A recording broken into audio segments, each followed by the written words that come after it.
ধূসর কুয়াশার ওপরে প্রাচীন মন্দিরের মতো ভবনটা শান্তভাবে দাঁড়িয়েছিল। পরপর ঘটা ঘটনাগুলোর মাঝে কিছু অস্বাভাবিকতা লক্ষ্য করে ক্লাইন দুপুরের খাওয়ার পর সেই রহস্যময় জায়গায় প্রবেশ করল।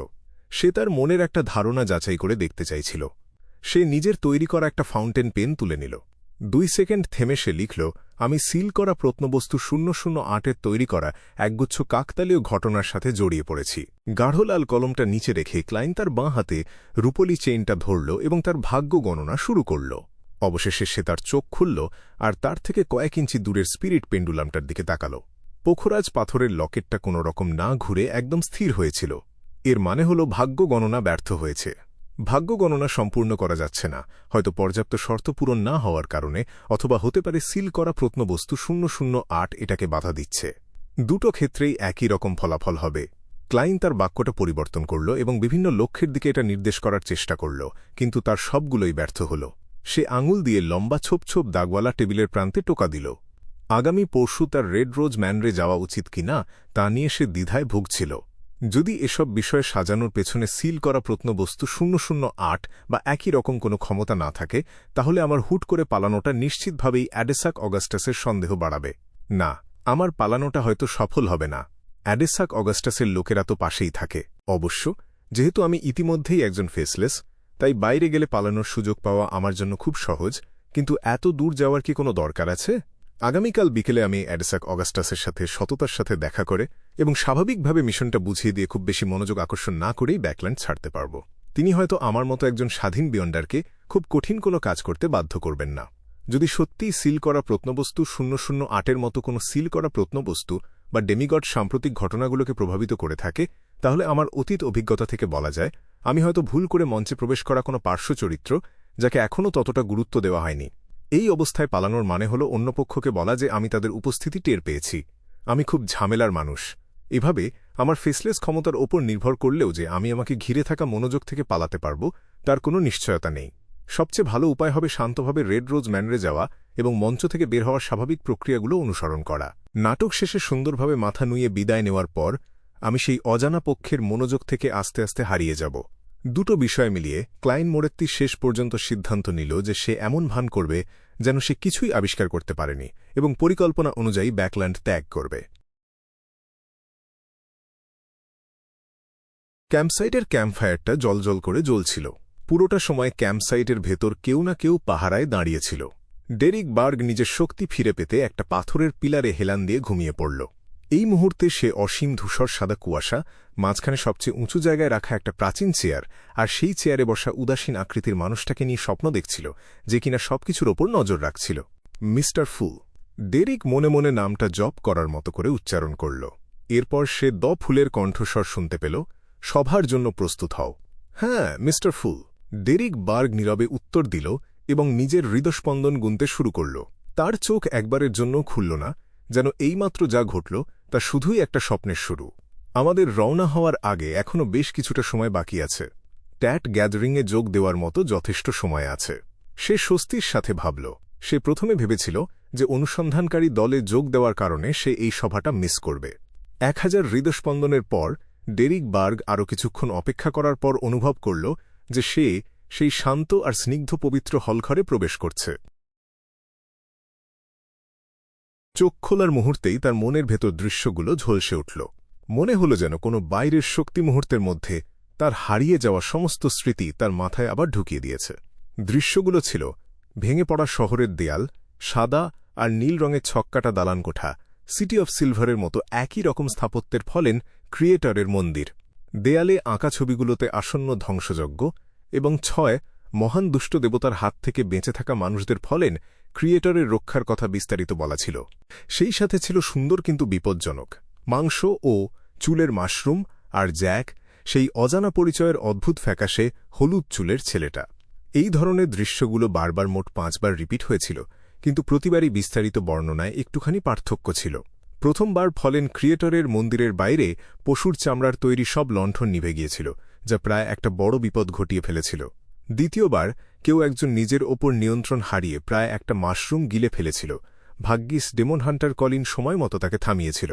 তৃতীয়বার ছোট্ট ছেলে জ্যাক একটা গল্প বলেছিল, যেখানে সে আর তার বাবা অসীম সমুদ্রে স্রষ্টার পবিত্র বাসস্থান খুঁজছিল, আর শেষ পর্যন্ত তারা একটা বিশাল ঝড়ের মুখে পড়েছিল। চতুর্থবার কোনোরকম সতর্কবার্তা ছাড়াই রূপ পরিবর্তন করা জ্যাক জোশুয়াকে মারাত্মকভাবে আহত করেছিল। পঞ্চমবার মন্দিরটা পুরোপুরি ধসে পড়েছিল, যার ফলে মাটির তলার জায়গা থেকে বের হওয়ার পথটা বন্ধ হয়ে গিয়েছিল। আর এই সব ঘটনাগুলোই শেষ হয়েছিল ডেমন হান্টার কলিন এর সেই ছোট্ট ছেলে জ্যাককে মেরে ফেলার মাধ্যমে। তারপর ধ্বংস হয়ে যাওয়া শহরে প্রবেশের প্রস্তুতি হিসেবে তারা ক্যাম্পে বিশ্রাম নিতে শুরু করেছিল। শুরু আর শেষটা এমনভাবে যুক্ত ছিল যেন এটা একটা চক্রের মতো বারবার ঘটছে। আমরা 5 বার মন্দিরটা ঘুরে দেখেছি। আমরা এই পুরোটা সময় এই অভিজ্ঞতার মধ্য দিয়েই বেঁচেছিলাম, আর এটা সত্যিই শেষ করার কোনো উপায় নেই।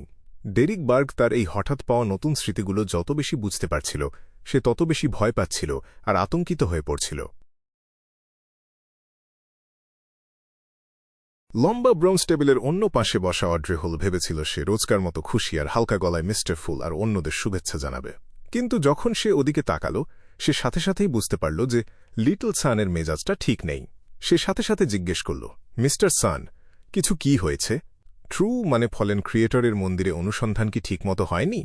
ডেরিক বার্গ যেন একটা আশার আলো দেখতে পেল, আর তড়িঘড়ি করে একবার পুরো অবস্থাটার একটা মোটামুটি বর্ণনা দিল।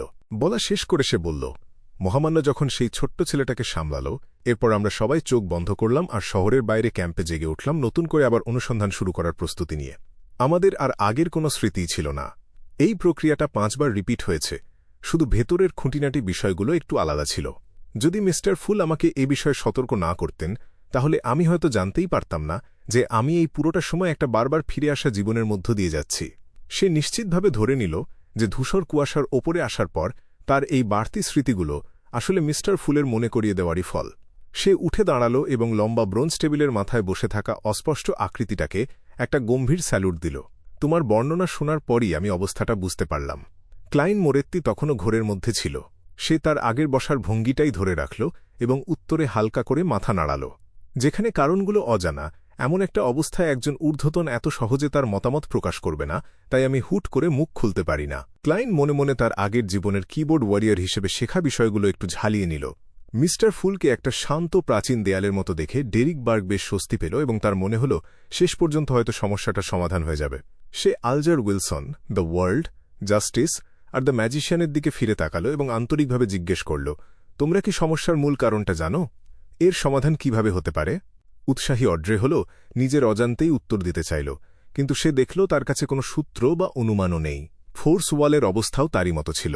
পৃথিবীর প্রচুর জ্ঞানে ভরা এবং একই দিনে আটকে থাকার অনেক উপন্যাস পড়ার কারণে ক্লাইন মোরেত্তি প্রথমে দ্য ওয়ার্ল্ডকে নিয়ন্ত্রণ করে কিছু ধারণা দিতে চেয়েছিল, যাতে সবাই ব্যাপারটা নিয়ে ভাবার কিছুটা অনুপ্রেরণা পায়। কিন্তু ভালোভাবে চিন্তা করার পর সে চুপচাপ থাকাই ভালো মনে করল এবং প্রথমে পরিস্থিতি পর্যবেক্ষণ করার প্রস্তুতি নিল। সানের বর্ণনা শোনার পর আলজার উইলসন অনেকক্ষণ চুপ করে থাকল। এই মুহূর্তে সে মেপে মেপে কথা বলার সুরে বলল, আমি শুধু 2টো সম্ভাবনার কথা ভাবতে পারছি। প্রথমত, তুমি হয়তো এমন কোনো দুঃস্বপ্ন বা হ্যালুসিনেশনের ক্ষমতার মুখে পড়েছ যা একজন ডেমিগডের মাত্রাকেও ছাড়িয়ে যায়। মিস্টার ফুলের সাহায্যে তোমার স্মৃতি ফিরে পাওয়ার পর বাস্তব জগতে ফিরে গেলেই তোমার বুঝতে পারা উচিত যে কিছু একটা গোলমাল আছে। এভাবে সমস্যাটার খুব সহজেই সমাধান হয়ে যাবে। দ্বিতীয়ত, তোমাকে বাধ্য করা হয়েছে অথবা তুমি নিজেই এমন একটা অদ্ভুত জায়গায় বা অবস্থায় প্রবেশ করেছ যেখানে সময়কে একটা নির্দিষ্ট উপায়ে প্রবাহিত হওয়ার জন্য নিয়ন্ত্রণ করা হয়, কিন্তু সময়টা একটা নির্দিষ্ট সীমার মধ্যে আটকে আছে যা চক্রাকারে ঘুরছে, আর এর প্রবাহের একটা ভারসাম্য আছে, তার মানে এটা তুলনামূলকভাবে স্থির। এই অবস্থায় চক্রটা শেষ করার খুব বেশি উপায় নেই। হয় এমন কোনো বাইরের শক্তি দরকার যা জোর করে এই ভারসাম্য ভাঙতে পারে, অথবা তোমাকে এমন একটা মূল বিন্দু খুঁজে বের করতে হবে যা সময়ের এই গোলমালটাকে যুক্ত করে। এমন একটা বাইরের শক্তি যা জোর করে ভারসাম্য ভাঙতে পারে। এই কথা শোনার পর অড্রে, ফোর্সওয়াল আর ডেরিক সবাই অবচেতনভাবেই লম্বা ব্রোঞ্জ টেবিলের শেষ মাথায় বসা শান্ত আর ফুরফুরে মেজাজে থাকা মিস্টার ফুলের দিকে তাকাল। না, আমি সবসময় মিস্টার ফুলের সাহায্য চাইতে পারি না। সরাসরি কিছু না বলে তিনি হয়তো এই ধরনের বিষয়গুলো সামলানোর ক্ষেত্রে আমার ক্ষমতা পরীক্ষা করতে চাইছেন। এক মুহূর্ত ভেবে সে বলল, মিস্টার হ্যাংডম্যান, ধরে নিই দ্বিতীয় অবস্থাটাই সত্যি। আপনার মতে সময়ের এই গোলমালটাকে যুক্ত করার মূল বিন্দু কোনটা হতে পারে? দ্য হ্যাংডম্যানের উত্তর দেওয়ার অপেক্ষা না করেই অড্রে আগ্রহের সাথে অনুমান করল, ওই ছোট্ট ছেলে জ্যাক। সামনাসামনি হলে তুমি কি তাকে মেরে ফেলতে পারো না? আলজার উইলসন মাথা নাড়াল। এটা একটা সম্ভাবনা। সে এক মুহূর্ত ইতস্তত করে বলল, সানের জ্যাক আর তার বাবাকে নিয়ে দেওয়া বর্ণনা আমাকে একটা বিশেষ ঘটনার কথা মনে করিয়ে দিচ্ছে। সে মিস জাস্টিসের দিকে ফিরে তাকাল। আমি কি একবার বলিনি যে আমি সমুদ্রে অরোরা অর্ডারের একজন লিসেনারের পিছু নিচ্ছিলাম? তার সমুদ্রযাত্রার লক্ষ্য ছিল ট্রু ক্রিয়েটরের পবিত্র বাসস্থান খোঁজা। অড্রে সাবধানে মনে করার চেষ্টা করল, আর কোনো রকম জোর না দিয়েই বলল, তেমনটাই তো মনে হচ্ছে। আলজার সাথে সাথেই ভারী গলায় বলল, ওই লিসেনার তার ছেলেকেও সাথে এনেছিল, আর সেই ছেলের বয়স সান এর বর্ণনা করা জ্যাকের বয়সের খুব কাছাকাছি। তুমি কি বলছ যে জ্যাক তোমাদের জগৎ থেকে সিটি অফ সিলভারের কাছাকাছি চলে গেছে? ডেরিক অবাক হয়ে জিজ্ঞেস করল। কিছুক্ষণ নিজেকে সামলে নেওয়ার পর সে নিজের ভেতর এক অবর্ণনীয় আনন্দের অনুভূতি পেল। তার মানে সিটি অফ সিলভার এখনও পুরোপুরি বন্ধ হয়ে যায়নি। এখনও দ্য হ্যাংড ম্যান আর জাস্টিসের মতো স্বাভাবিক জগতের সাথে যোগাযোগ করার একটা সুযোগ আছে। আমি শুধু বলতে পারি যে এটা সম্ভব। দ্য হ্যাংড ম্যান কোনো নিশ্চিত উত্তর দিতে পারল না। সে এক মুহূর্ত ভেবে পরামর্শ দিল, তুমি সুযোগ বুঝে জ্যাকের সামনে সোনিয়া সি, লোয়েন কিংডম আর বন্দর নগরীর কথা তুলতে পারো।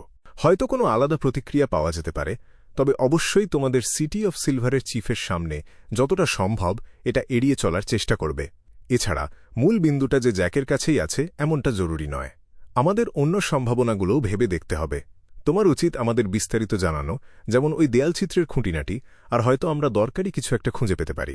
এই পর্যায়ে এসে আলজার উইলসন তথ্য পাওয়ার জন্য অধীর আগ্রহে অপেক্ষা করতে শুরু করল।